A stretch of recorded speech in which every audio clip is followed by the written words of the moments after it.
dan datang ke tempat kami. Sebenarnya usaha kami ini tidak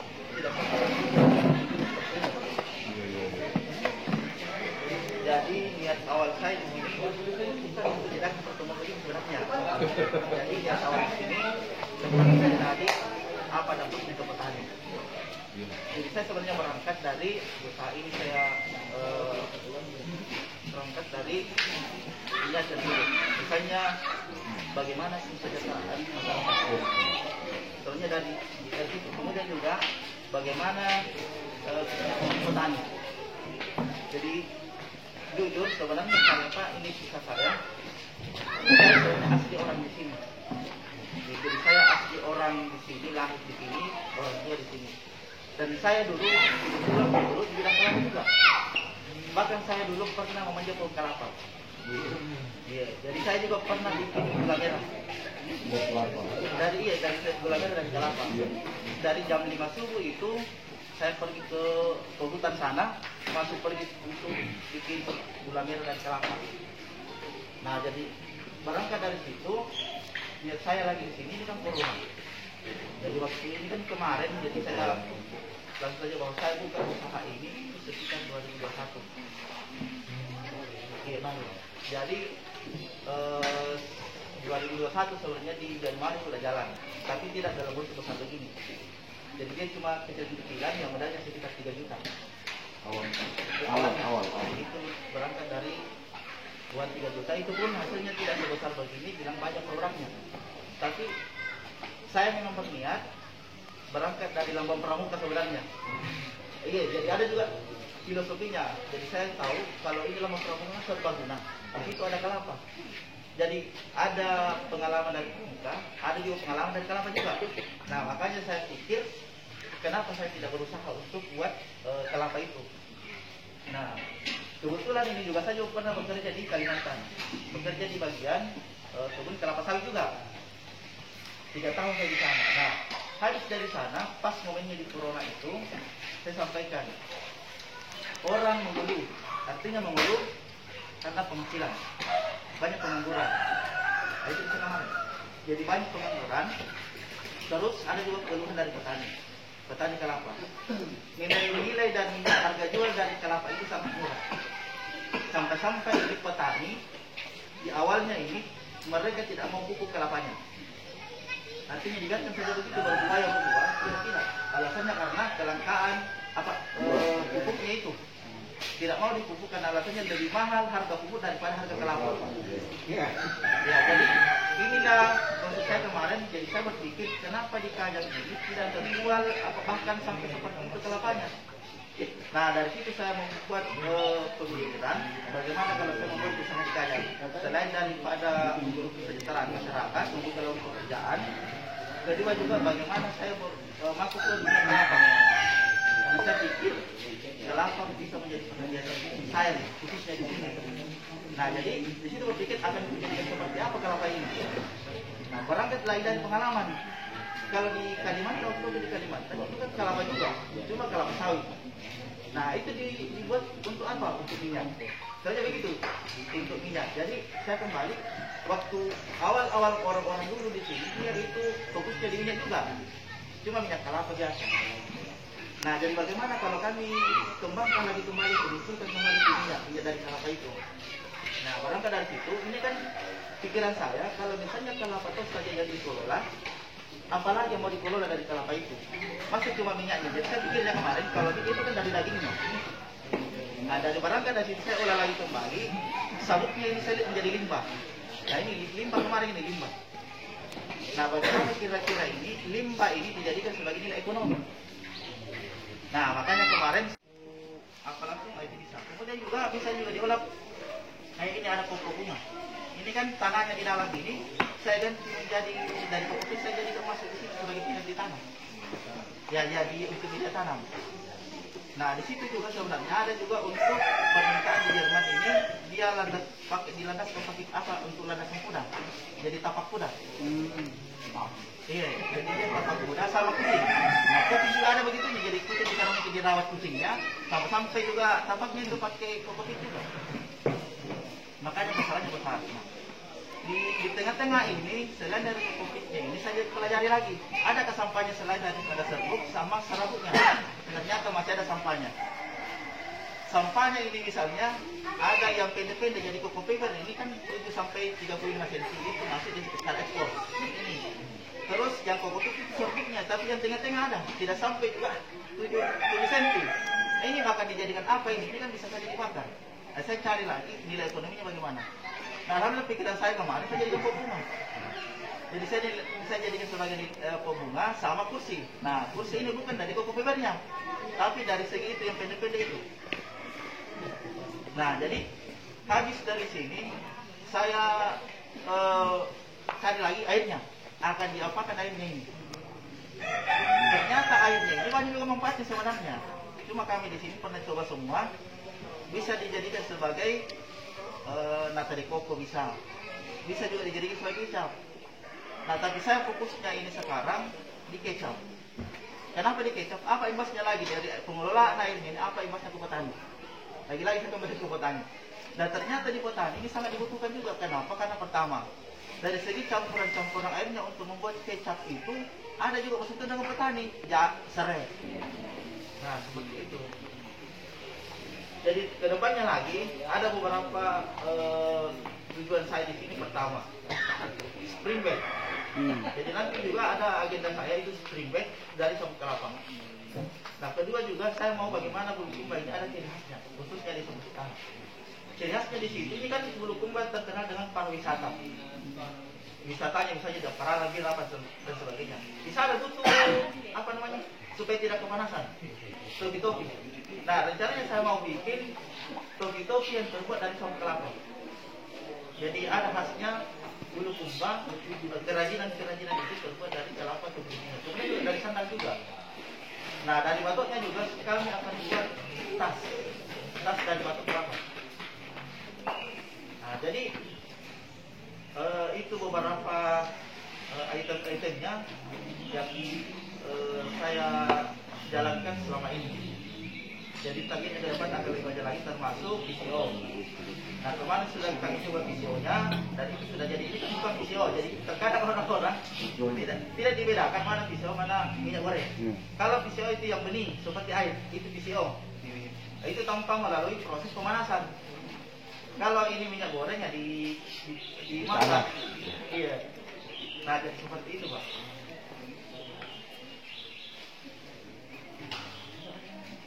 Ada suntulan pemerintah? Oh, belum. Saya tanya dulu. Enggak, biarkan dulu diatur, Pak. Ada moderator. Apakah ada yang sudah masih ada satu yang ke depan kayak Baik, terima kasih saya ucapkan kepada ada checklist deh. Udah. diserahkan kepada kenalan terkait dengan produksi yang ada di PT Sinar.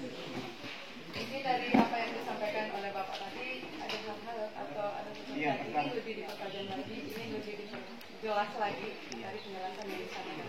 Saya persilakan kepada Saya. ya, saya persilakan kepada Bapak.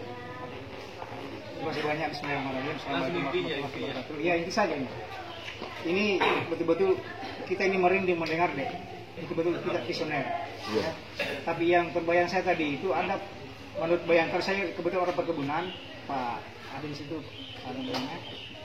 yang saya pernah dengar itu adalah merancang bangun membuat tepung kelapa. Iya, padahal itu juga sangat menjanjikan. Ada kita pernah melakukan studi banding ke Sulawesi Utara, itu saya sekarang lagi gencar-gencarnya ke arah situ.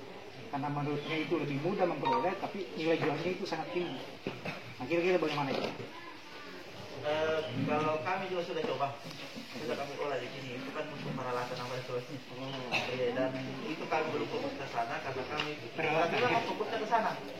Itu tepung, itu namanya kalau bahasa ekspornya itu desiccated coconut. Apa tadi? Apa namanya, Pak? Desiccated coconut. Itu. Dan itu juga sebenarnya fokusnya kami santan. Jadi kami sementara berencana bagaimana mendatangkan mesin tanpa melalui pencampuran air, langsung dari kelapa di pabrik langsung jadi santan. Tanpa murni. Itu sebenarnya target saya dulu sudah. Kan saya termotivasi dari santan kara. Jadi aku bilang kenapa kalau tidak ada santan kajang? Iya.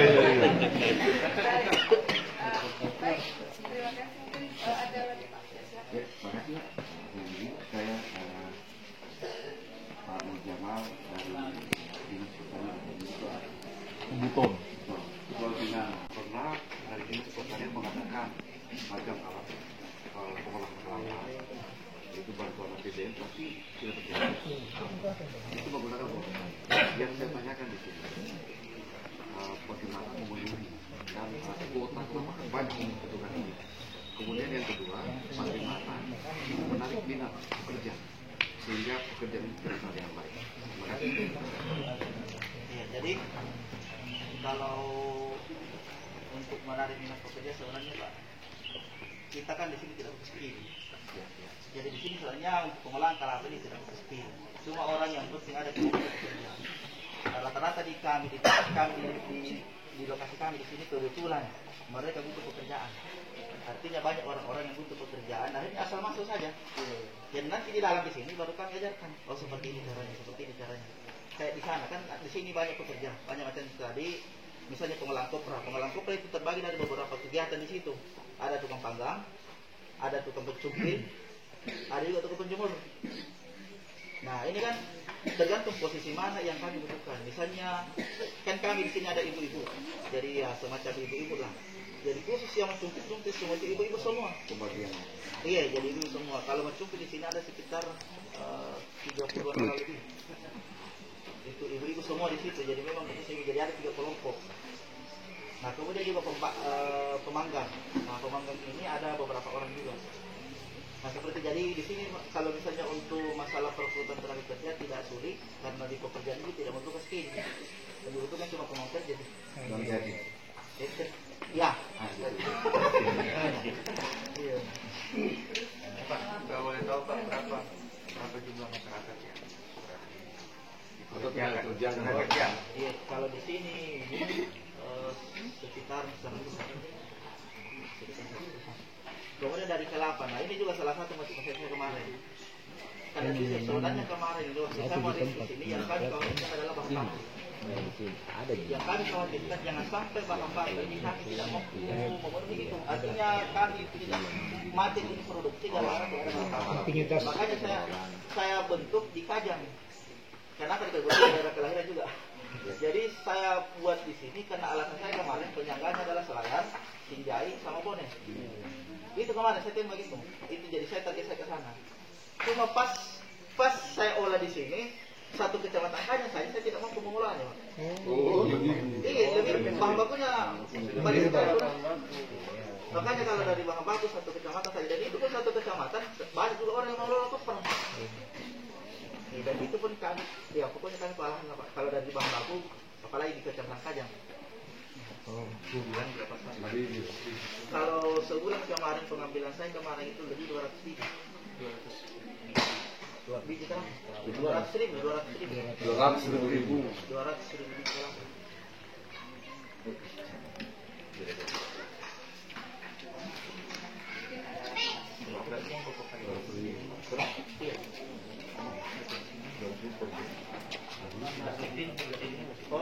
Iya, jangan bersih-bersih.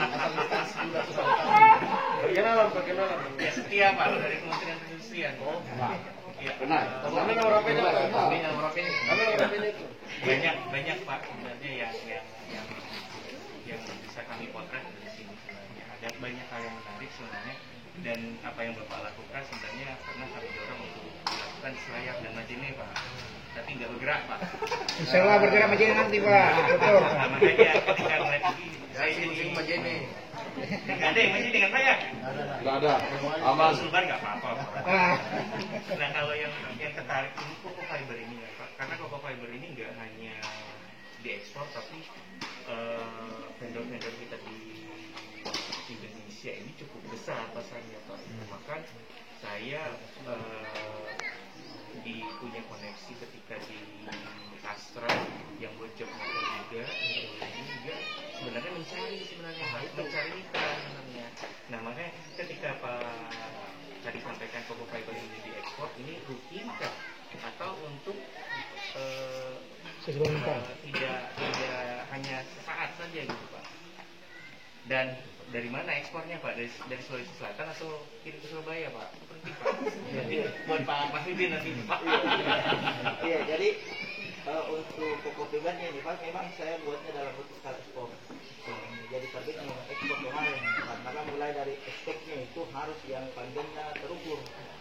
Nah makanya panjangnya itu kemarin 7 sampai 35 cm. Dan itu ketahanan kuatnya itu seperti apa? Itu kan ada ukurannya. Makanya kami tidak menggunakan oven untuk masalah ini karena rata-rata buyer itu tidak mencari barang dia yang manual, yang istilahnya dari matahari langsung. Karena kan beda itu pemilihannya antara kalau pakai oven sudah berubah. Tapi kalau yang dijemur gelas matahari itu agak sama. Jadi itu empuk. Nah, saya yang memakai mesin. Jadi ini tadi ke Cina dan itu rutin sebenarnya. Karena satu kali permintaan Cina justru saya kewalahan di sini. Satu kali permintaan di sini itu biasanya 100 ton. Sementara makanya kami kewalahan karena produksi dari mesin kami di sini cuma 60 ton per 1 bulan itu sudah maksimal. Dari mesinnya, bukan dari bahan. Bukan dari bahan baku. Justru kami berpikir ketika sudah jelas kontraknya, misalnya ada kontrak yang lebih jelas sekali, berarti saya butuh mesin satu lagi untuk mencukupi itu. Karena bukan kami khawatirnya dari bahan baku, tapi dari peralatan itu. Berapa ton tadi Pak? 60 ton maksimal itu dalam satu ton. Sekarang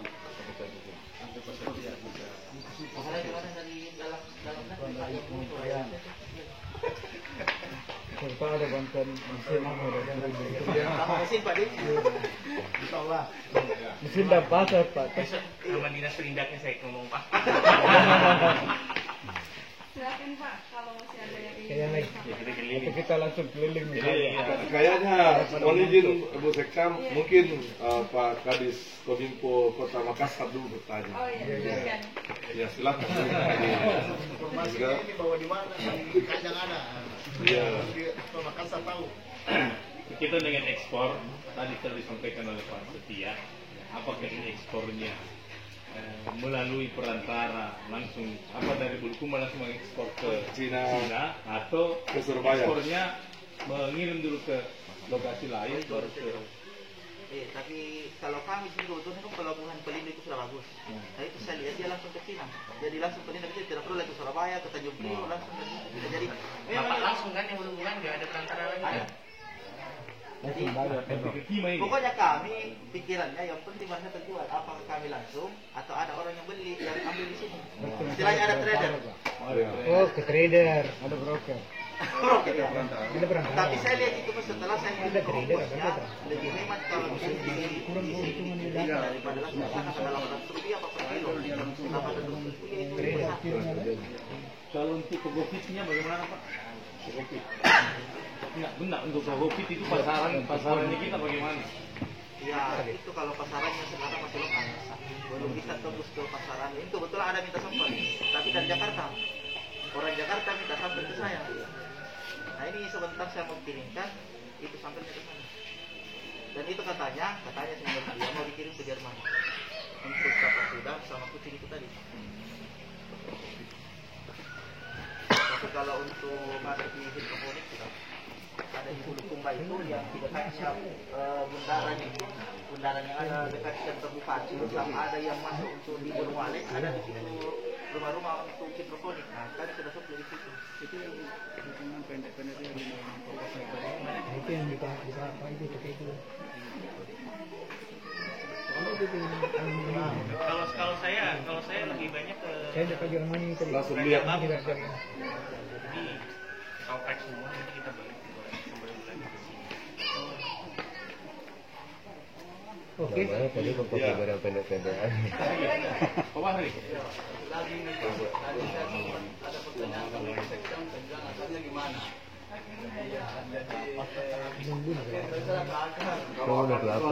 Belum dibunuh ini Pak, pengambatannya sudah dulu. Apa itu? Jadi ini kan seputaran Ini buahnya saja. Belum turun di batangnya. Batang belum.